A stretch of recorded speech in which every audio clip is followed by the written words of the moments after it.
Halo pemirsa Jawa Post TV, apa kabar? Saya Dista Nugraha menyapa Anda dalam Bincang-Bincang. Beberapa waktu belakangan ini warga Surabaya, terutama pemirsa, ini sedang memperhatikan pemberitaan terkait dengan beasiswa pemuda tangguh yang beberapa tahun ini sudah berjalan dan beberapa dari masyarakat Surabaya tentu juga sudah bisa merasakan bagaimana pemerintah memberikan subsidi atau beasiswa senilai 5 juta rupiah bahkan untuk mahasiswa yang melanjutkan studinya. Tapi belakangan muncul pemberitaan bahwa ini dipangkas begitu ya, angkanya menjadi 2,5 juta rupiah. Menimbulkan berbagai macam pertanyaan, kenapa kok begini, apakah Pemkot nggak ada anggaran atau ada yang salah? Karena pemerintah melalui Wali Kota Surabaya juga sempat menyebut bahwa beasiswa yang sebelumnya berjalan ini juga diterima pada mereka-mereka yang sebenarnya tidak membutuhkan atau ada pada kalangan keluarga yang mampu. Nah, ini akhirnya ada revisi dan perubahan. Sebenarnya akan seperti apa beasiswa ini? Kami akan bahas dalam bincang-bincang. Namun kami hadirkan terlebih dahulu tayangan yang berikut ini. Tapi sebelumnya pemirsa, saya ingin sapa dulu saja narasumber-narasumber yang sudah hadir di studio. Ada Mbak Ajeng yang sudah hadir dan Pak Juli. Ya. Apa kabar? Selamat malam. Baik. Ini tadi saya udah sempat spill sedikit. Ada yang salah atau gimana? Duitnya nggak ada atau gimana Pemkot Surabaya? Tapi tadi sempat dijawab, enggak kok, semuanya aman begitu ya. Tapi Mbak Ajeng mungkin bisa sedikit mengawali. Sebenarnya perjalanan beasiswa dari 2022 yang sudah berjalan ini dulu namanya beasiswa pemuda tangguh gitu ya. Seperti apa sebenarnya selama ini? Sudah 3 tahun berarti running. Iya, jadi beasiswa pemuda tangguh ini memang diperuntukkan untuk warga yang lanjutan ini sekolah tinggi, khususnya dari KTP Surabaya. Dan ini memang difokuskan untuk prestasi. Jadi siapapun yang sudah lolos untuk PTN-nya, kemudian bisa mempertahankan IPK di atas 3, maka dibuka kesempatan untuk 5 beasiswa. Dan ini juga pastinya akan membantu dan meningkatkan IPM dari Kota Surabaya. Nilainya lumayan loh, 5 juta per semester kan yang berjalan ini kalau nggak salah. Kalau yang dulu kita berdasarkan Perwali 135 ya, jadi UKT-nya full, kemudian juga ada uang per semester dan juga uang saku. Betul, dan ini sangat membantu dan menyenangkan sekali loh untuk yang menerima gitu kan. Bermanfaat. Sangat bermanfaat dan sudah banyak dan ternyata ada perubahan gitu yang akan dilakukan dan ini yang sebenarnya sempat dikatakan dipangkas atau dikurangi gitu karena memang tadinya biaya UKT ini bisa 100% ya, Mbak Ajeng. Ya. Tapi sekarang akhirnya ada aturan yang merubah. Iya, untuk keluar. Ada aturan apa yang merubah di 2026 ini? Dan kenapa kok dirubah gitu akhirnya? Iya, karena banyak evaluasi ya. Salah satunya mungkin tidak hanya dari warga Surabaya yang 100% mungkin ke PTN. Ada juga yang masuk di PTS. Surabaya ini kan luas. Jadi perlu adanya wacana untuk pemerataan bisa menjangkau PTN dan juga PTS. Kemudian yang kedua juga ingin lebih banyak lagi karena warga Kota Surabaya ingin dibantu sehingga kuotanya ingin diperbanyak. Sehingga kita banyak mengkaji lagi berapa sih yang sepantasnya atau enggak sesuai dengan tepat sasaran untuk para penerima bantuan tersebut. Pak Juli, gimana nih? Kan sebenarnya program kemarin rasanya udah berjalan dengan baik gitu ya. Sudah banyak yang menerima dan merasakan manfaatnya. Pak Juli sendiri ngelihat dari pantauannya beberapa tahun ini gimana dengan beasiswa ini? Begini, kalau boleh saya sampaikan, beasiswa pemuda tangguh itu memang pada awalnya kurang lebih tahun 2022 itu memang mengacu pada Perwali 135. Dan itu memang UKT-nya full. Ya, nah, tapi pada waktu itu masih sangat sedikit sekali peserta atau pemetik manfaat, ya, sehingga pemerintah mengalokasikan anggaran ya untuk memberikan UKT ini adalah full untuk sampai selesai kuliah. Mekanismenya itu langsung berhubungan langsung dengan perguruan tingginya, ya. Kemudian pada waktu itu ada uang saku sebesar 500.000 per bulan. Ya. Kemudian ada lagi uang untuk per semester itu ya untuk kebutuhan perkuliahan itu 750. Itu pada waktu itu. Dan itu kurang lebih hanya 600-800 pada waktu itu pemetik manfaat. Nah, begitu ada peralihan di tahun 2003 ini sangat luar biasa dan sangat pesat sekali.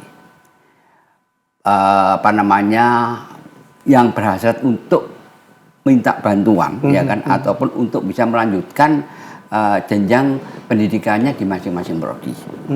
Sehingga di sini yang tadinya hanya ratusan itu kemudian jadi ribuan. Terus bertambah gitu ya. Kemarin itu sudah 2.766. Nah, ya, saya tidak tahu anggaran bagaimana, yang terang Bajang ya kan. Tapi yang jelas mekanisme dan sistem untuk penyaluran ini betul-betul mengacu pada perwali dan indikator.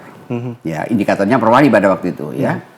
Kemudian karena begitu banyaknya pemetik manfaat sehingga adalah perubahan-perubahan dari perwali 135 menjadi 45. Dan ini pun masih ada lagi perbaikan-perbaikan ya. Tujuannya satu, adalah mencari asas keadilan. Ya. Dan ternyata banyak pemuda-pemuda atau mahasiswa yang tidak bisa melanjutkan perkuliahannya. Ya. Ini saya lihat di lapangan sendiri ya. Nah, apalagi saat ini sudah menggandeng bekerja sama dengan tidak hanya PTN, pada waktu itu PTN, tapi sekarang ada PTN dan PTS. Ya. Insya Allah PTN-nya kurang lebih 15, kemudian PTS-nya ada sekitar 27. Nah, ya, kita survei untuk pendataan, benar enggak ini jumlahnya sekian, dan kita datang ke masing-masing kampus. Kita berdialog, menanyakan tentang kevalidasian, dan ini kita serahkan pada kampus. Ternyata kampus welcome.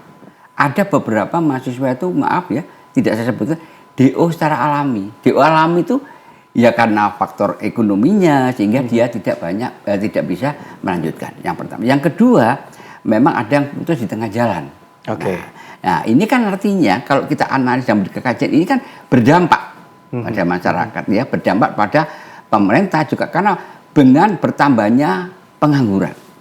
Ya, efek dari ini kan luar biasa.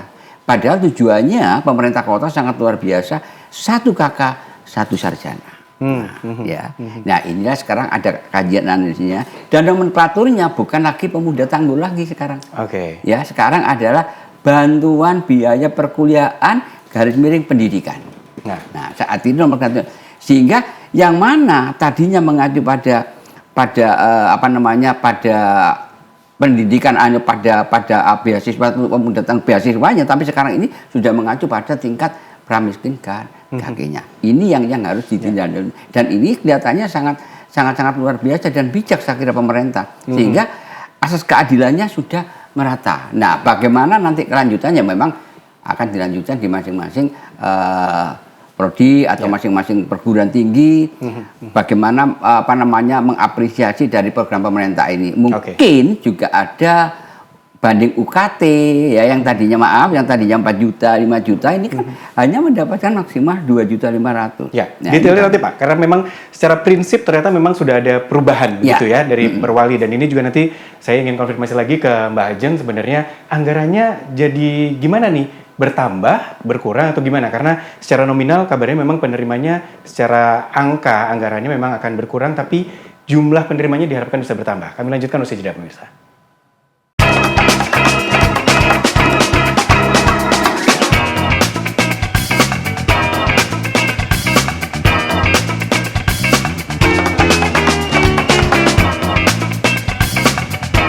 Yang berikut ini pemirsa.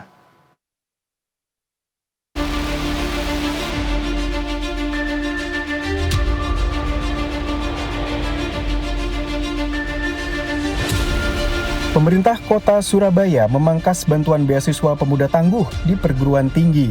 Pemkot akan memangkas 3 komponen biaya krusial, mulai dari UKT yang semula dibayar penuh, kini dipatok rata maksimal 2,5 juta rupiah.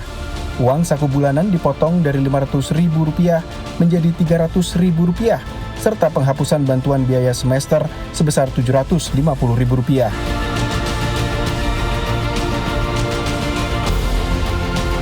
Kabar ini pun telah dibenarkan oleh Wali Kota Surabaya Eri Cahyadi yang menyatakan bahwa kebijakan tersebut telah diverifikasi kepada semua mahasiswa penerima beasiswa pemuda tangguh.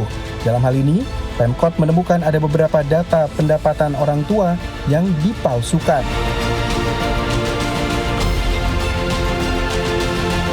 Bahkan mantan Kepala Bapeko Surabaya ini menyebutkan bahwa banyak temuan anak pejabat yang masuk dalam program beasiswa pemuda tangguh. Jadi kita ini melihat, saya harus merubah kapitalis yang ada di Surabaya. Jadi pemuda tangguh ini sejatinya adalah bantuan yang diberikan ke pemerintah itu adalah untuk warga miskin. Tidak boleh dinikmati segelintir orang, terutama orang yang mampu. Maka ketika orang itu orang mampu, maka dia tidak akan saya berikan bantuan. Bantuan akan saya berikan kepada warga miskin terlebih dahulu atau prasejahtera, warga prasejahtera. Setelah itu kalau ada sisa baru kami berikan kepada warga yang mampu. Dari situlah saya meminta untuk BPK melakukan pemeriksaan hal ini di tahun-tahun sebelumnya. Kenapa ada salah satu faktor perubahan kepala dinas? Karena saya melakukan evaluasi terhadap kinerja kepala dinas. Kok iso wong sugih DKI bantuan? Ada kewajiban, kata Prof. Nur Hasan itu, untuk membantu orang yang tidak mampu di sekitarnya. Karena itu Prof. Nur Hasan langsung bilang, ada 1.800 anak. Kalau itu masuk kepada keluarga prasejahtera, saya akan turunkan harganya, tetap dibayar oleh pemerintah. Iki sing tak enteni. Kalau ini tidak saya rubah, pemuda tangguh ini akan dimanfaatkan oleh orang-orang tertentu, dan orang-orang ini pasti akan segelintir orang, maka tidak semuanya. Dan saya harus berani mendobrak ini. Yang ini datanya masuk semua banyak dari Mandiri, sing regane larang. Jadi saya kira kudu bukai. Nah berarti apa? Kalau dia itu masuk di dalam bukan SNPBT, SPNBT ya, maka dia harusnya memasukkan data orang tuanya itu gajinya berapa. Ini kayak wong miskin. Kita ini hadir pemerintah itu untuk orang yang tidak mampu.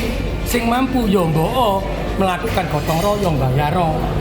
Agar apa? Agar ini kembali ke jalan yang benar. Satu, tidak orang kaya yang masuk. Yang kedua, kalau ingin berprestasi, sampaikan dengan jujur, karena awal dimulai dari kejujuran.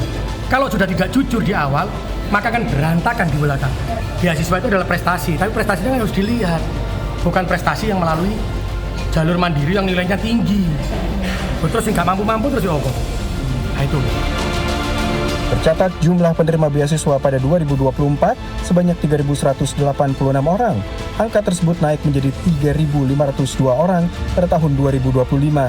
Tahun ini kuota beasiswa akan ditambah hampir 7 kali lipat, yakni 23.820 orang penerima. Namun penambahan kuota beasiswa mengakibatkan adanya sejumlah pemotongan manfaat bantuan yang diberikan. Kebijakan pemotongan beasiswa pemuda tangguh tercantum dalam Perwali Surabaya nomor 45 tahun 2025 yang mengubah Perwali nomor 135 tahun 2022 tentang tata cara pemberian beasiswa. Dengan kebijakan baru atas program beasiswa pemuda tangguh yang diluncurkan Pemkot Surabaya pada 14 April 2022 ini menjadi beresiko beban ganda bagi keluarga mahasiswa kurang mampu dan mengancam ketahanan ekonomi rumah tangga mereka.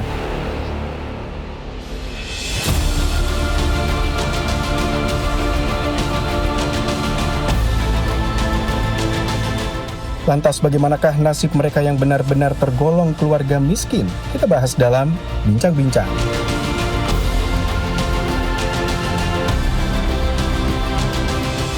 Ya, saya ingin langsung kembali menajamkan ke Mbak Ajeng di sini. Mbak Ajeng, berarti proses dari ini kan menyangkut anggaran juga tentunya di 2026. Ini proses perubahan ini apakah memang sudah didiskusikan dan gimana respon dari Komisi D sendiri? Kita juga mendukung upaya untuk perluasan yang awalnya mungkin 15 PTN, perluasan menjadi mungkin tambahan yang tadi 29 PTS ya di Kota Surabaya. Tapi dan ini juga mengikuti mungkin anggarannya dulu sekitar 60-70 miliar berubah menjadi 190 miliar dan kita juga sudah kawal penuh di Banggar dan juga di Komisi D. Sebentar Bu Ajeng, berarti dari tidak sampai 100 miliar sekarang berlipat sekali. Berlipat, betul. Sebegitu banyak ini ya betul, yang disiapkan. Betul, memang dipersiapkan untuk 24.000 penerima beasiswa ataupun di tahun ini?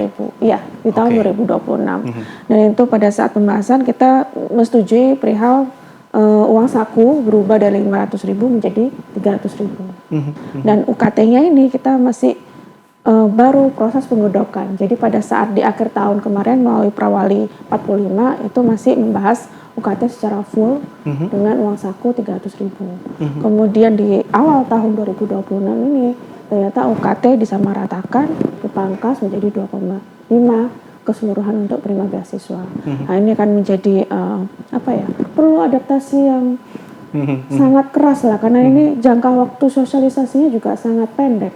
Di awal saja sudah disampaikan oleh Pak Juli, untuk sosialisasi menggait mahasiswa untuk mau menjadi penerima beasiswa tangguhnya sulit. Nah, ini pada saat sudah menerima beasiswa, kemudian mungkin di tengah jalan, tengah semester 6 atau 8, tiba-tiba dipangkas 2,5 juta, akhirnya kan pasti akan memetik kebingungan. Tadi disampaikan oleh Pak Wali kan memang ada beberapa mahasiswa yang melalui jalur mandiri. Di jalur mandiri di situ kita tidak bisa mengontrol ataupun tidak bisa mencari tahu batasan ataupun jenjangnya untuk pembayaran UKT.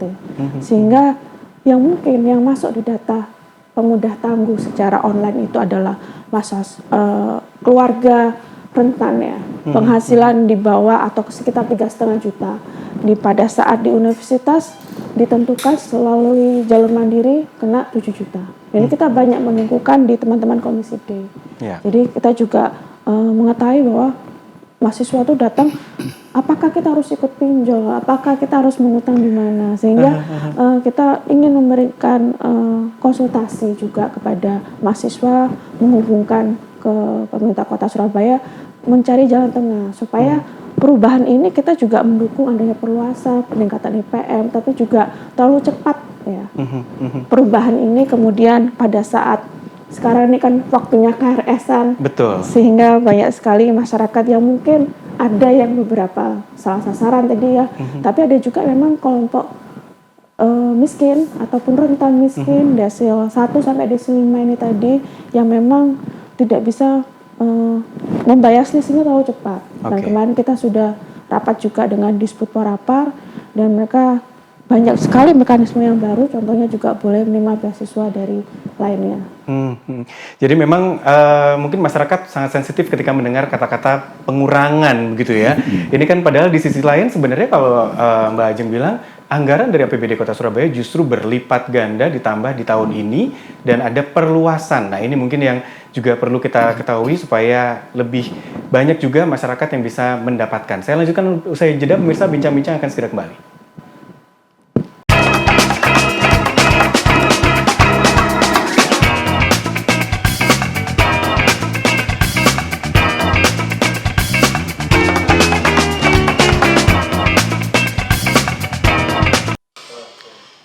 Ya, pemirsa, dalam bincang-bincang kali ini kami membahas terkait dengan beasiswa yang diberikan oleh pemerintah Kota Surabaya yang mengalami perubahan gitu ya. Dan sekali lagi memang dijelaskan secara detail, secara angka ini memang berkurang, tapi di sisi lain berkurang bagi penerima bisa jadi, dan tapi di sisi lain adalah perluasan supaya bisa mendapatkan target yang lebih luas lagi. Saya ke Pak Juli, sebenarnya dasar dari pemerintah juga untuk bisa memperluas ini memang sebegitu banyakkah memang yang masih membutuhkan dan belum terjangkau, Pak Juli, di lapangan? Ya. Jadi kenapa pemerintah merubah, ya jujur aja ini merubah dari Perwali 135 menjadi 45. Karena antusiasnya banyaknya peserta dan banyaknya mahasiswa yang putus tidak bisa melanjutkan pendidikan di jenjang karir masing-masing. Inilah yang membuat suatu analisis ya untuk bagaimana cara. Padahal tadi dari DPR sudah ada anggaran dilipat gandakan. Akhirnya, tapi di sisi lain pengembangan untuk perguruan tinggi juga makin melebar. Yang tadinya kita hanya PTN, sekarang jadi PTS. Betul. Ya, ada PTS juga ya. Karena masyarakat miskin ini nggak hanya kuliah di PTN saja, bisa jadi ada yang masuk di PTS juga ada. Gitu ya. Jadi intinya kita terjun lapangan, kita validasi itu hanya mencari kebenaran, benar nggak pemetik manfaat ini yang betul-betul membutuhkan dari keluarga yang tidak beruntung, artinya tidak mampu dan segala macam.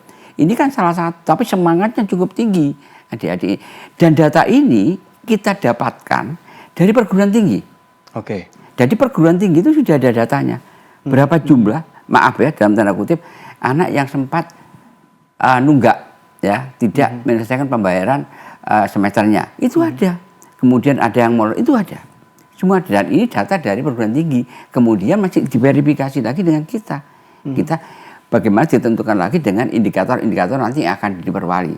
Tapi tetap embrio dasarnya itu dari perguruan tinggi. Kan ini bentuk-bentuk yang faktual ya, secara de facto. Kita turun sehingga ada datanya anak ini Pak, itu masuk ke kita semua. Kemudian kita seleksi, kita lihat benar nggak secara ada waktu di lapangan. Oh iya benar, orang tuanya kerja apa ya kan. Nah terus ini bagaimana dan segala macam, berapa yang ditanggung, itu semua sudah masuk dalam kajian. Sehingga beasiswa ini ataupun bantuan untuk biaya perkuliahan ini betul-betul mencapai sasaran. Tapi yang juga ada pro dan kontra, yang sudah menerima ya betul-betul membutuhkan tapi terus kurang, ini kan juga harus jadi pemikiran. Yang tadinya UKT-nya misalnya 8 juta, kemudian dengan perwalian saat ini maksimum 2,5. Nah terus ini kan jadi beban juga, ini juga kita pikirkan. Tadinya 8 juta itu bisa di cover 100% bahkan begitu ya. Sekarang jadi hanya mendapatkan 2,5 juta dan kurangnya gitu ya. Ini kemana? Nah, gitu. Kita turun, kita berbicara dengan pemangku kebijaksanaan yang ada di perguruan tinggi. Luar biasa. Akan ada banding UKT. Sehingga nanti yang tadinya 8 juta itu nanti karena kenyataannya demikian, dengan dasar evaluasi nanti akan ada penyesuaian. Artinya apa? Artinya perguruan tinggi itu ada kerjasama untuk anak-anak yang betul-betul mempunyai semangat, mempunyai IPK-nya juga bagus dan mempunyai semangat untuk belajar. Ini ada apa? Gayung bersambut ya Mas Isya. Nah, ini jadi sama-sama, tidak hanya pemerintah kota saja. Dan itu sudah banyak. Bahkan yang ada downgrade ya kan, nggak saya sebutkan, untuk UKT semua samakan 2,5 juta. Oke. Ini di lapangan, betul, ada di lapangan dan saya turun sendiri. Ya itu.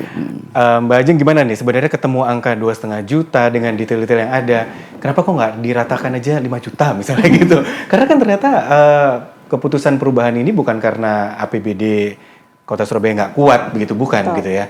Apakah memang sudah ada pertimbangan-pertimbangan khusus dengan detail pembiayaan yang akhirnya diputuskan itu? Iya, jadi pada rapat Komisi D kemarin kita juga mengundang tidak hanya dinas yang terkait tapi juga Bapeko. Bapeda di sini juga menyampaikan kenapa harus di angka 2,5 juta dengan uang saku 300.000. Apakah sudah dikaji terhadap 15 PTN dan juga 29 PTS ini? Dan ternyata mereka berfokus pada UKT yang seharusnya yang dibebankan kepada mahasiswa yang gamis dan pramis adalah sekitar 2,5 juta. Sehingga itu akan menjadi istilahnya acuan bagi pemerintah kota untuk memberikan bantuan atau subsidi senilai dengan 2,5 juta dengan uang saku 300.000. Sehingga ini juga beralih yang dulu kita sebut mungkin beasiswa prestasi. Ini kita fokuskan untuk beasiswa gamis dan pramis. Targetnya satu keluarga ada satu sarjana begitu ya? Satu sarjana. Dan ini kita juga lanjutkan kembali untuk rapat selanjutnya supaya memastikan berapa sih jumlah untuk keluarga miskin gamis di eselon 1 hingga eselon 5 yang memang menjadi target terima beasiswa bunda tangguh. Apakah bisa mencukupi dan juga apakah bisa menjawab terserapnya semua anggaran yang telah kita setujui bersama dengan DPR. Karena itu juga menjadi tanggung jawab ya, ketika anggaran sudah dilakukan sedemikian besar harus juga terserap gitu kan. Baik, saya juga nanti harus tanyakan ini, bagaimana detail pelaksanaannya, apakah sebegitu mudahnya bagi para mahasiswa terutama yang membutuhkan ini bisa mengakses subsidi atau bantuan dari pemerintah Kota Surabaya ini? Usai jeda kami lanjutkan pemirsa.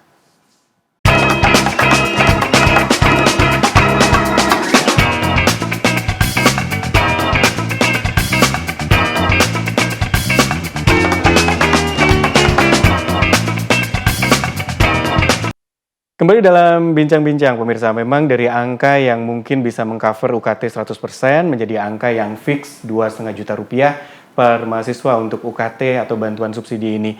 Ini yang menjadi pengurangannya ada di sana. Tapi tadi Pak Juli juga sudah menjelaskan bahwa pihak kampus juga memberikan respon terkait dengan kondisi ini. Tapi saya ingin lanjutkan lagi ke Pak Juli.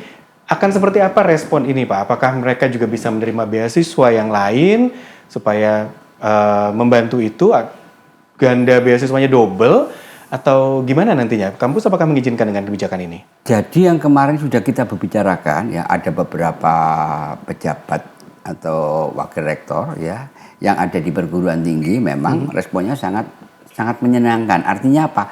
Masih care lah terhadap mahasiswa-mahasiswa yang mengalami DO alami kemudian tidak melanjutkan. Iya, gitu ya? Makanya UKT-nya jadi banding. Nah, sekarang bagaimana menindaklanjutinya itu pernah juga kita bicarakan. Kan di perguruan tinggi juga ada manajemen, kan juga harus menyelesaikan ini kan juga harus tercapai targetnya. Itu juga kita bicarakan gitu. Nah ini akan digodok sendiri nanti sama perguruan tinggi. Piye penai, ya kan? Ini 2,5 juta, terus bagaimana? Ini artinya apa ya? Artinya ada kerjasama yang sangat luar biasa. Tapi apakah nanti itu ada bantuan di luar?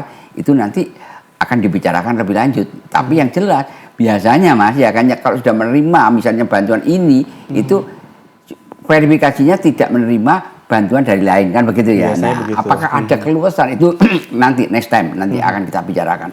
Yang kita saat ini kita analiskan, kita usahakan bicaranya anak ini bisa melanjutkan dengan uang ini tapi tidak mengurangi untuk sektor-sektor kehidupan ekonominya.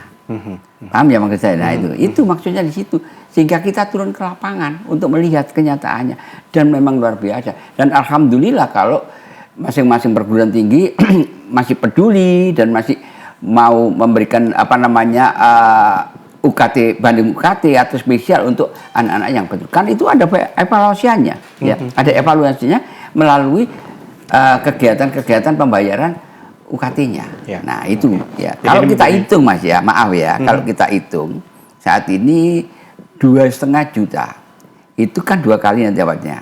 Ya. Ya 5 juta. Untuk uang saku 300.000. Itu selama 10 bulan. Kenapa 10 bulan? Karena 2 bulan kan libur, ya kan. Nah, ya kan semester ganjil kan. Itu sudah 3 juta. Ditambah 5 itu sudah 8 juta. Kalau bisa mengatur dan bisa ngirit, kemungkinan juga lebih ringan lagi untuk adik-adik ini bisa melanjutkan pendidikannya. Baik, jadi mahasiswa yang kemarin juga mungkin sudah menerima dan merasa ada pengurangan, mungkin masih ada harapan lagi nih untuk bisa mendapatkan kebijakan-kebijakan lanjutan, terutama mungkin juga dari pihak kampus supaya juga bisa mendapatkan bantuan dari pihak lain gitu.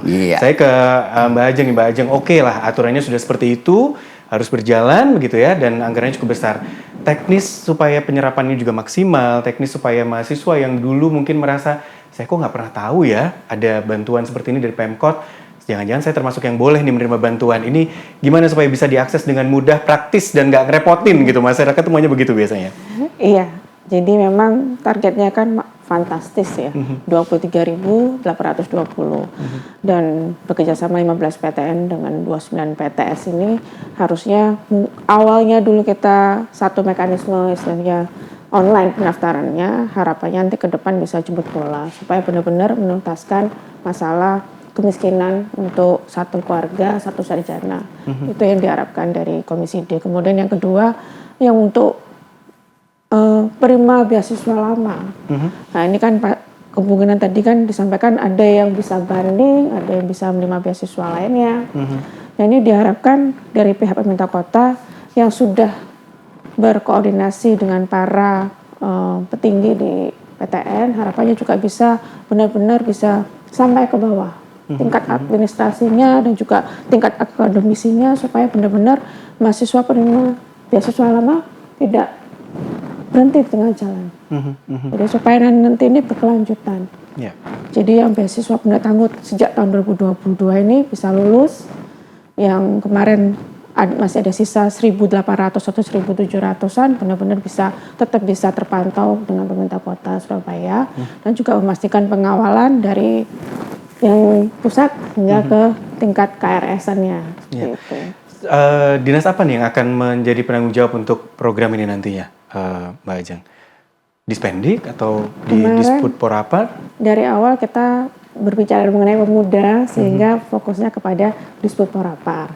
Nah, dari yang terbaru ini kan sudah melebar ya, sudah masuk ke desil-desil sehingga harapannya nanti Dinas Sosial juga bisa mengkawal penuh, tidak hanya merekomendasikan saja ke pihak universitas tapi juga mengkawal untuk penentuan UKT supaya benar-benar tidak membebani para keluarga gamis ataupun pramis yang ada di Kota Surabaya.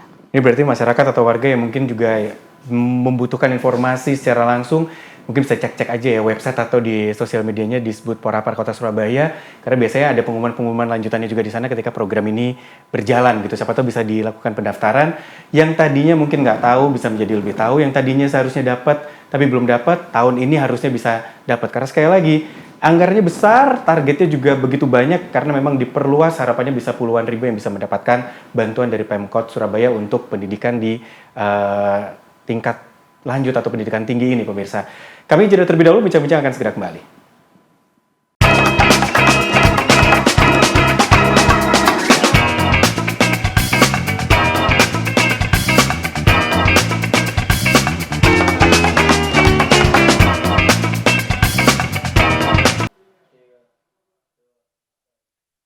Ya, kembali dalam bincang-bincang pemirsa, dengan anggaran yang cukup besar untuk memberikan beasiswa bantuan pendidikan di tingkat pendidikan tinggi bagi masyarakat Surabaya, harapannya juga bisa puluhan ribu yang bisa mendapatkan. Saya ke Pak Juli ini sebagai pengamat pendidikan.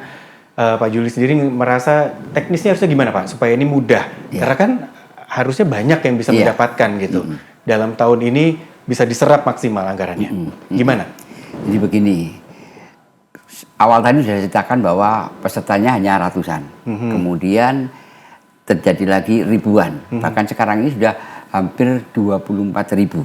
Nah ini kan artinya satu, keberhasilan informasi, sosialisasi ke masyarakat. Nah satu yang dilakukan adalah melalui link, yaitu melalui website, yaitu Bismart. Nah itu harus yang dibuka. Nah di situ ada akun, ya. Kemudian semua itu online semua. Kemudian apa isi atau konten-konten substansinya daripada Bismart tadi, yaitu seperti satu harus berKTP Surabaya, kemudian apalagi dan segala macam termasuk hasil-hasil program pembelajarannya dia atau SKS-nya berapa itu kan harus semua ada. Nah setelah itu baru nanti ada foto-foto ataupun keadaan rumah dan kemudian daftar gaji.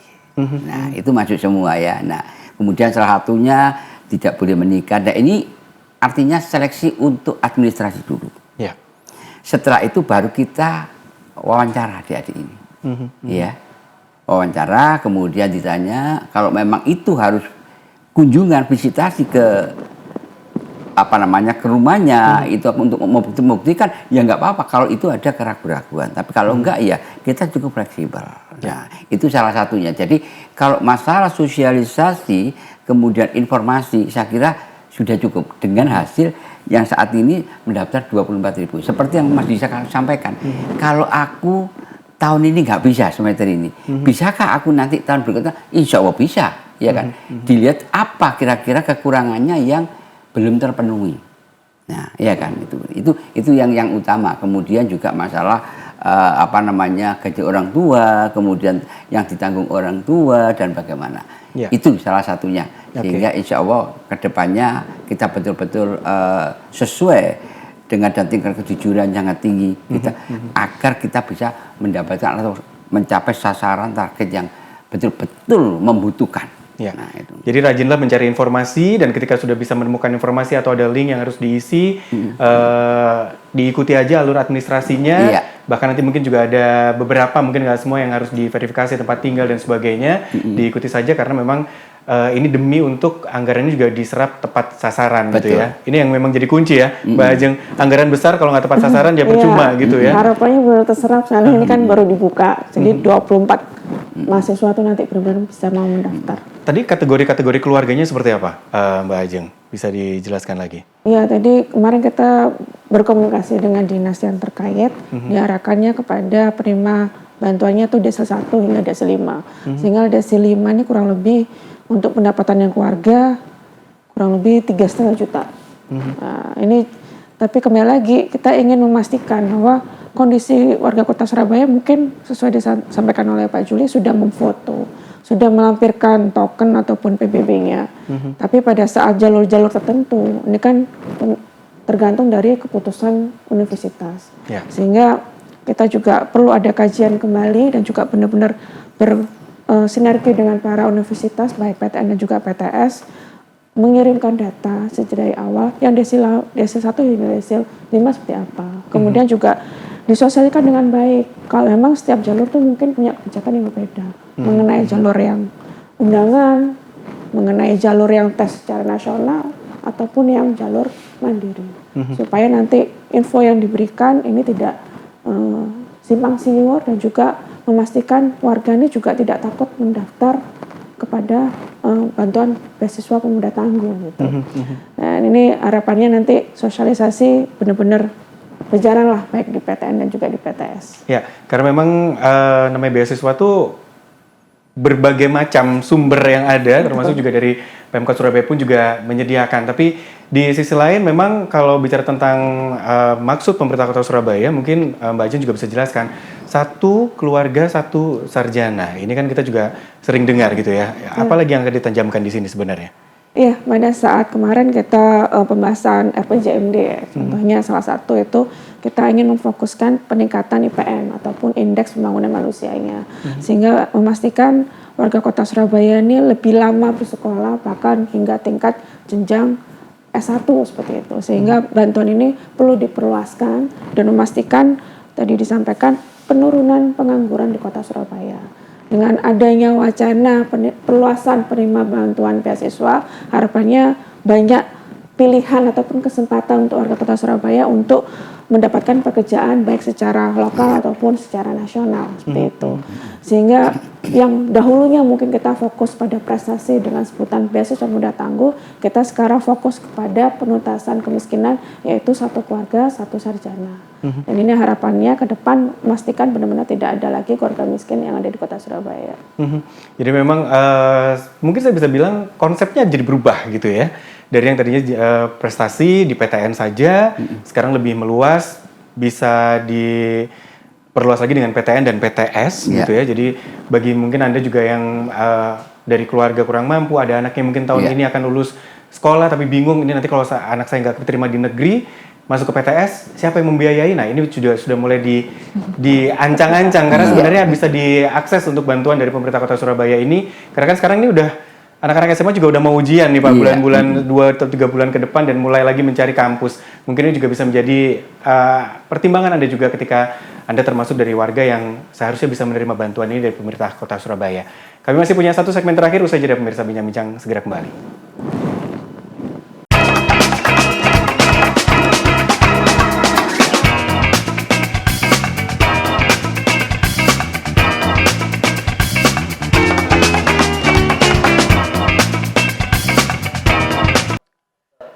Kembali dalam Bincang-Bincang pemirsa, saya masih bersama dengan narasumber-narasumber saya berkaitan dengan pembiayaan bantuan dari pemerintah Kota Surabaya untuk perkuliahan mahasiswa-mahasiswa ini.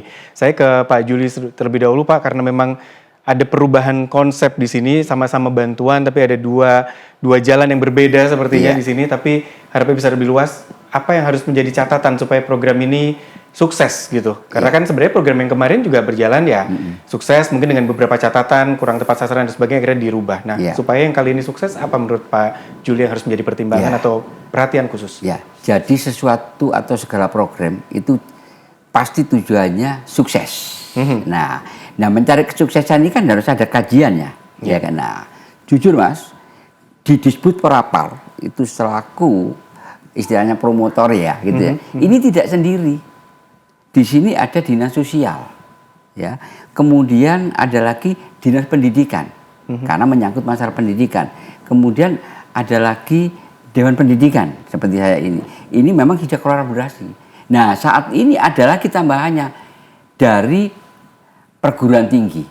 Nah, ini kan salah satu bentuk kolaborasi untuk teamwork yang kuat.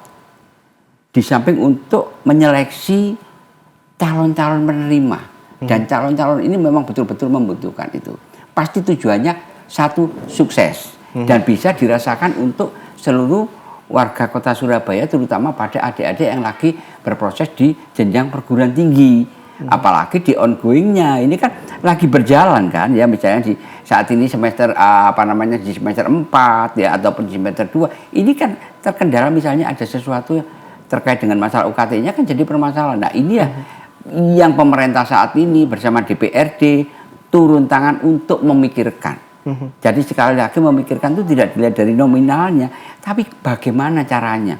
Dengan ini anggaran yang sudah digedok kita bisa melaksanakan dan semua bisa mengena. Sasaran satu kok, sukses supaya Surabaya ini anak ini bisa dicerdas dan apa yang disampaikan pada oleh Bu Ajeng tadi, bahwa insya Allah nanti ke depannya pengangguran sudah nggak banyak. ya kan. Amin. Mudah-mudahan amin ya kan. Yang penting lulus isok langsung kerja kan begitu ya kan. Nah, ini juga permasalahan. Begitu dia sudah selesai kuliahnya, cari pekerjaannya juga sulit. Nah, ini juga pemerintah juga memikirkan ini, Mas. Sama ini bersama dengan itu.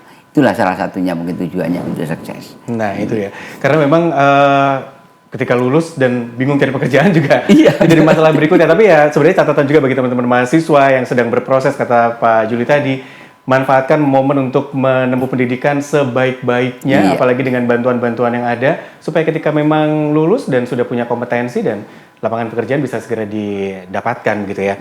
Saya ke Mbak Ajeng kalau gitu, apa yang bakal menjadi peneropongan khusus gitu ya supaya program ini bisa berjalan dengan baik gitu ya, nggak ada lagi apa ya, kalau kita dengar salah sasaran tuh kayak udah bosen gitu ya.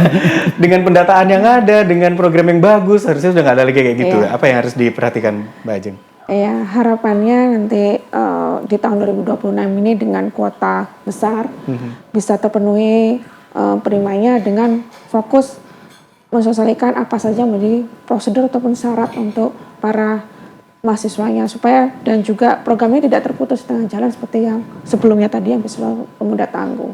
Sehingga yang dari awal mungkin subsidi ataupun bantuan ini 2,5 juta bisa diterima dan juga tidak ada hambatan sinergi antara PTN dan juga PTS-nya. Kemudian juga besar harapannya supaya kebijakan ini tetap terus dalam kajian, dalam artian untuk mengevaluasi dan memfasilitasi anak-anak para penerima beasiswa pemuda tangguh ini supaya benar-benar nanti ke depannya bisa meraih cita-citanya, entah mungkin mengikuti pelatihan ataupun ada program lainnya dari pemerintah Kota Padat Karya dan sebagainya. Dan ini harapannya benar-benar bisa memastikan tujuan satu keluarga, satu sarjana ini bisa menuntaskan kemiskinan dan juga pengangguran. Mumpung saya bersama dengan Mbak Ajeng juga nih, kalau bicara tentang proporsi anggaran APBD Kota Surabaya, terutama di pos pendidikan, sosial untuk kesejahteraan, di 2026 ini seperti apa sebenarnya? 2026 proporsi kita masih fokus pada pendidikan dan juga kesehatan, dan juga yang terbaru ini kita juga banyak program-program infrastruktur.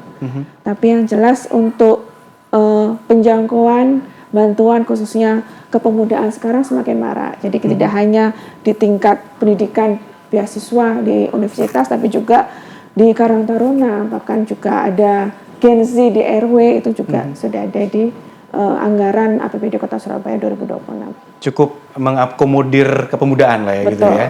Ini harus bisa dimanfaatkan juga. Tapi Pak Juli juga memperhatikan mungkin dari Dewan Pendidikan apa yang mungkin harus menjadi catatan pemerintah Kota Surabaya nih untuk mensukseskan pendidikan bangsa gitu ya, karena sektor pendidikan ini kan selalu menyerap anggaran yang bisa dikatakan terbesar gitu ya. Iya, terbesar. Bagaimana Pak Yuli?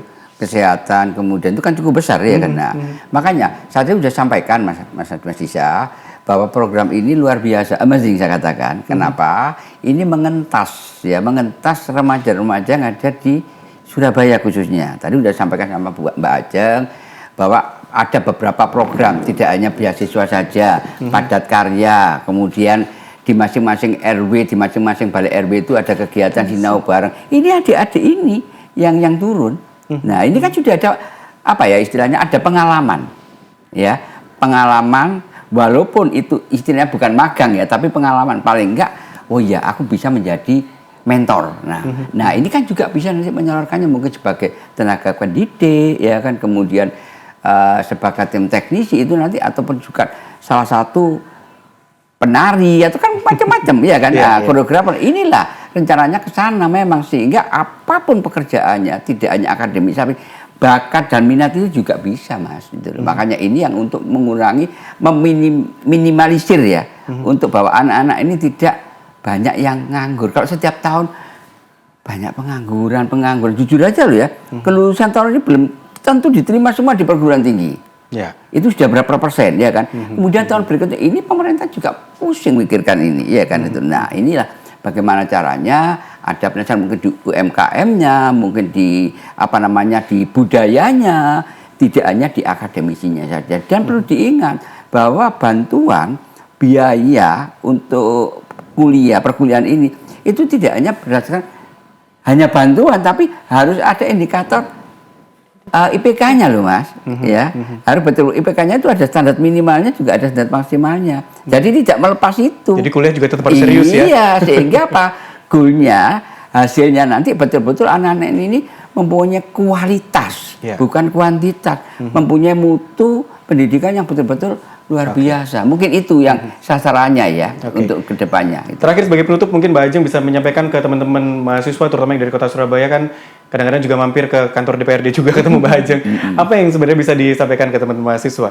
Ya, untuk teman-teman mahasiswa kita dari DPRD khususnya Prima Beasiswa Pemuda yang lama ya. Harapannya tetap kita kawal terus dan juga menyampaikan kejujuran atau juga sesuai dengan kondisi real di keluarga masing-masing sehingga kita bisa kawal terus untuk tetap melanjutkan di PTN yang sekarang sedang belajar. Kemudian yang kedua untuk para keluarga Kota Surabaya semuanya jangan ragu untuk nanti ada merencanakan untuk melanjutkan khususnya adik-adik yang di SMA, SMK. Sekarang ada program beasiswa Pemuda Tangguh tidak hanya menyentuh ke PTN tapi juga PTS sehingga kita juga bisa meningkatkan kompetensi ataupun keterampilan anak-anak kita dan juga menjangkau untuk pekerjaan yang lebih baik. Harapannya seperti itu. Jadi dan juga untuk pemerintah Kota Surabaya ya harapannya juga benar-benar bisa menuntaskan dan juga mencapai target satu keluarga satu sarjana dengan tidak meninggalkan para penerima bantuan beasiswa Pemuda Tangguh yang lama. Baik.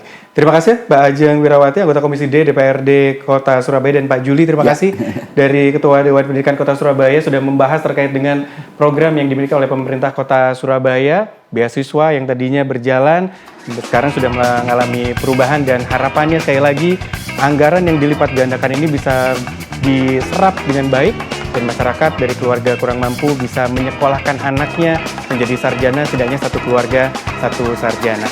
Saya Dista Nugraha pamit dari Bincang-Bincang, pemirsa. Selamat malam, sampai jumpa.